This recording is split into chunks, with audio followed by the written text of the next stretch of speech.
መልክና ቁመና ኑማ ላሳያችሁ፣ መልክና ዘለላ ኑማ ላሳያችሁ። ውበቷ ውበቷ ሄርሜላ ቆንጆይቱ፣ ውበቱ ውበቱ የጋሽዬ ጀግና አብርሃም ታደሰ። እሄድና እላለው ረፉ የዚሽ ቆንጆ ጥርሷ የጥርሷ ውቅራት እየታየ ዘርፉ። ሄርሜላ ቆንጆይቱ ጥርስሽን ላኪልኝ፣ ፎቶሽን ላኪልኝ፣ ልብስሽን ላኪልኝ። ቁማጭም ብሆን ሸግዬ አንቺን ትሸት እንደሆነ የኛ ጠንበለሏ ትሸት እንደሆነ። እስኪ ቀን ቁጠሩ መቼ ነው መባቻ? ሽንጧ የሚመስለው የዝናር ማንገቻ። ሌሎቹን አይቼ ሄርሜላን ሳያት ሄርሜልዬን ሳያት ማለት ነው። ሌሎቹማ ዝም ብለው እኮ ነው፣ ቅጠል እኮ ናቸው፣ ንፋስ የጣላቸው ማለት ነው። ቅጠል ዝም ብሎ ታውቃላችሁ አይደለ? የረገፉ ቅጠሎች ጥላውን ብሸሸው አለ እኮ። ቆሻሾች ከጀርባ እምቢ ያሉ እየተከተሉ ማለት ነው።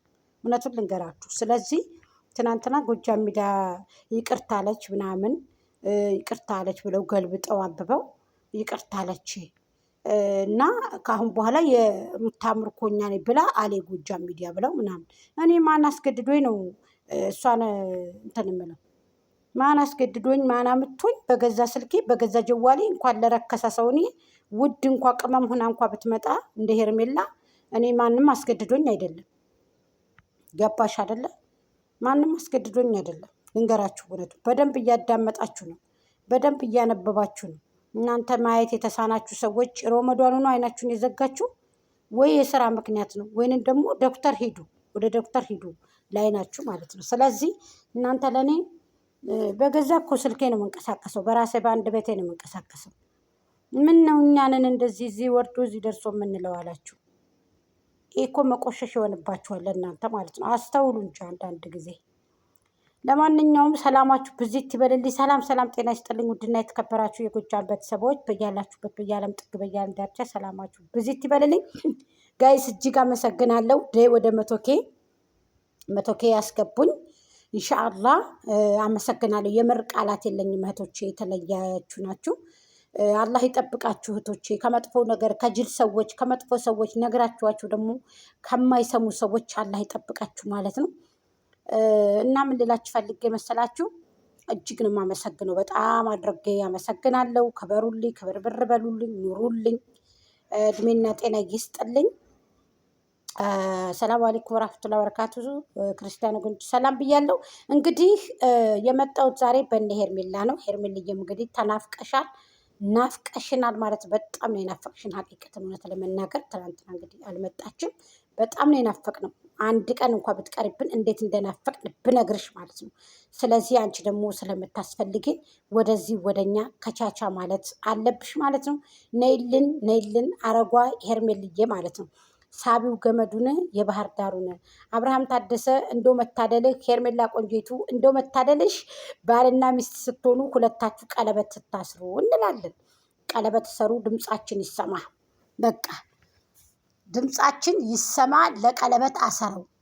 ድምጻችን ይሰማ፣ ለቀለበት አሰረው ማለት ነው። ድምጻችን ይሰማ፣ ቀለበት ይታሰር። በቃ ይሄ ነው ከዚ ይሄ ነው እውነታው። እና ምን ልላችሁ ፈልጌ የመሰላችሁ? ድምጻችን ይሰማ ቀለበት ይታሰር ብለናል። እንግዲህ አብርሃም ማለት ነው። ድምጻችን ይሰማ ቀለበት ይታሰር ብለናል።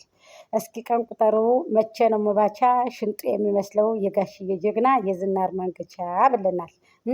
ውዛ ማዶ ከገደሉ ስር ጸይም ልጅ ይፈልቃል ውሃ ይመስል ብለናል። ስለዚህ ይሄ ደግሞ ለአዲሱ አማቻችን ነው ማለት ነው። ውዛ ማዶ ከገደሉ ስር ጸይም ልጅ ይፈልቃል ውሃ ይመስል። ወይ ጉድ! ማሽላ በሸት ውጤት በወለዳው እንደ ፍቅረኛሞች እንደነዚህ ሁለቶች የሆነው ማን ነው?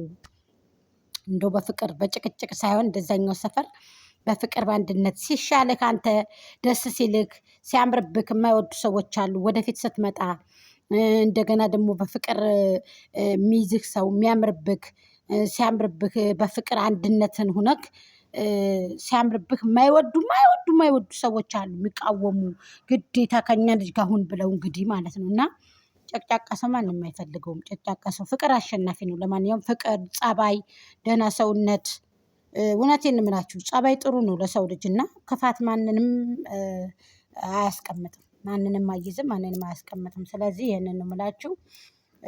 ደመቁ ገለል በይ፣ መንገዱን ለቀቅ አርጌ፣ ቦታውን ልቀቄ፣ ቤቱንም ልቀቄ።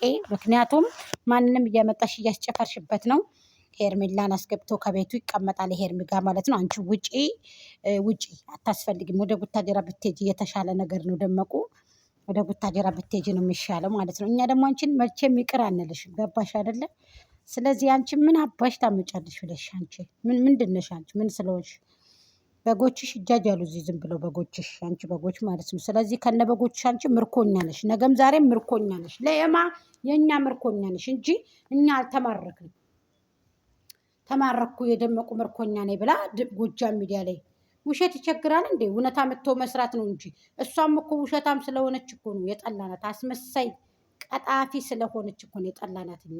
ውሸት ደግሞ ሲበዛ ያስጠላል፣ ታውቃላችሁ አይደለ? ስለዚህ ውሸት ጥሩ አይመስለኝም።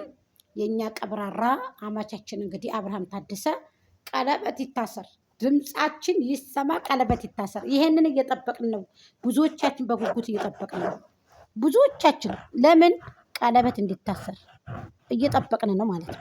እየጠበቅን ነው። አብርሃም ጓጉተናል። በህግ አምላክ ብለናል። ቀለበት ይታሰር፣ እኛ የምንደሰት። ሄርሜላም ትፈንጥዝ፣ እኛ የምንደሰት። ታስራ የተፈታችን ቦሳ መስለን እኛ የምንፈንጥዝ የመጨረሻ። እኛ እንግዲህ አሸናፊ ነን፣ ደምድመናል። ግን በዚህ ደግሞ መጣል አለብን። በቃ ጥላትን በቀለበት አሰረው ጠቅልላ አድርገን መጣል አለብን። ደግሞም ይሆናል። ምንም ጥርጥር የሌለው ቀለበት አሰረው እንደሚካሄድ እርግጠኛ ሁኜ ነው የማወራችሁ። እርግጠኛ ሁኜ